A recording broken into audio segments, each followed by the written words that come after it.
now we trace the development of social policy as a subject. So as I discussed before, it's a subject that arrived late.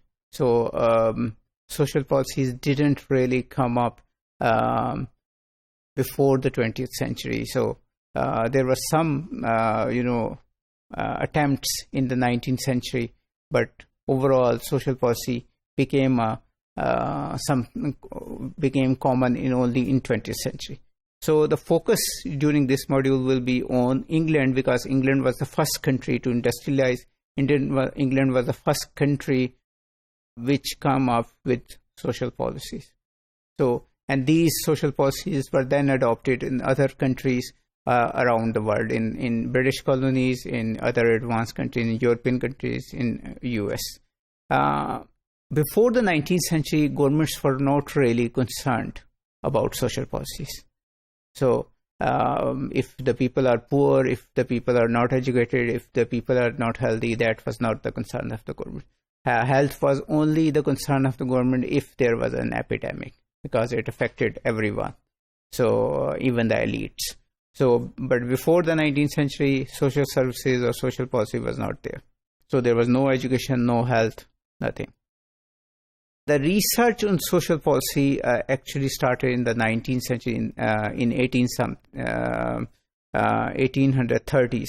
There was this organization, charity organization society. So there was a society which was formed voluntarily. It was not a public society. It was not a government society, but it was a society which was formed to look at, in the late 19th century, that how the funding of different private individuals, private organizations, companies, and the government is affecting the poor in England.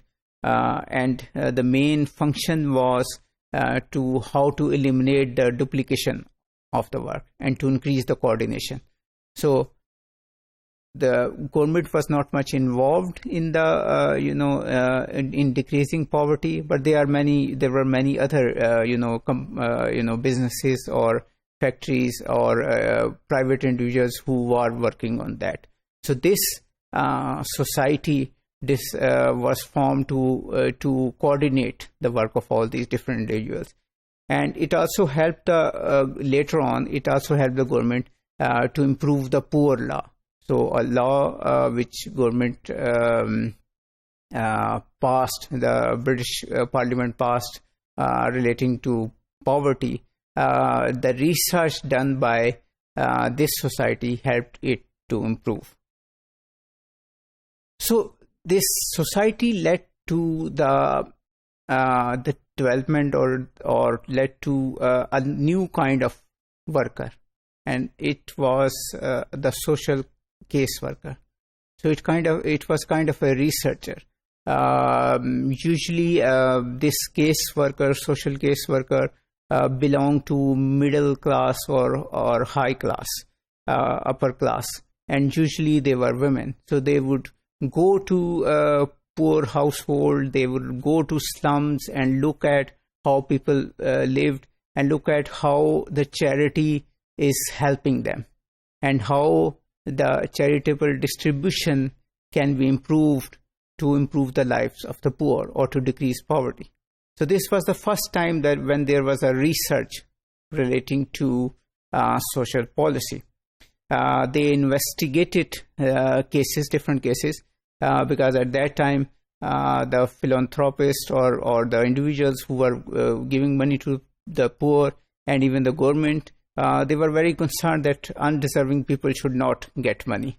So these case workers usually look at the conditions and also decided who is going to get the money and who is not going to be excluded. So these, as the time passed, knowledge about poverty and social services and social policies grew, even when there was, very small or meager amount of social policies. So there was this data from case workers, and there were many writers and journalists and novelists who, looked at the slums, look at the poor, look at, people living in rural areas, and wrote in their newspapers, wrote novels about it, and people, the elite, the upper class, became aware of what is happening. So one of the examples will be Oliver Twist, written by Charles Dickens. So people, the high class, were shocked by these, and they thought, people, English people, British people, should not living in that. So there was more money given after, the knowledge increased. So more money meant that more money to the poor and more money for research. So there were more research studies. So one of the examples of these studies is Seebohm Rowntree study of York. And there were many more studies like that. These studies were different from earlier studies because they were more scientific. They were based on data, and they were not concerned about other things like the ethics of the poor or not. They were mainly concerned about social services. And this later on added up to, in the 20th century, more and more, people studied them, and then there were courses, and then there were degrees related to sociology and social work and social policies. So this is how gradually the discipline of social policy developed. Thank you.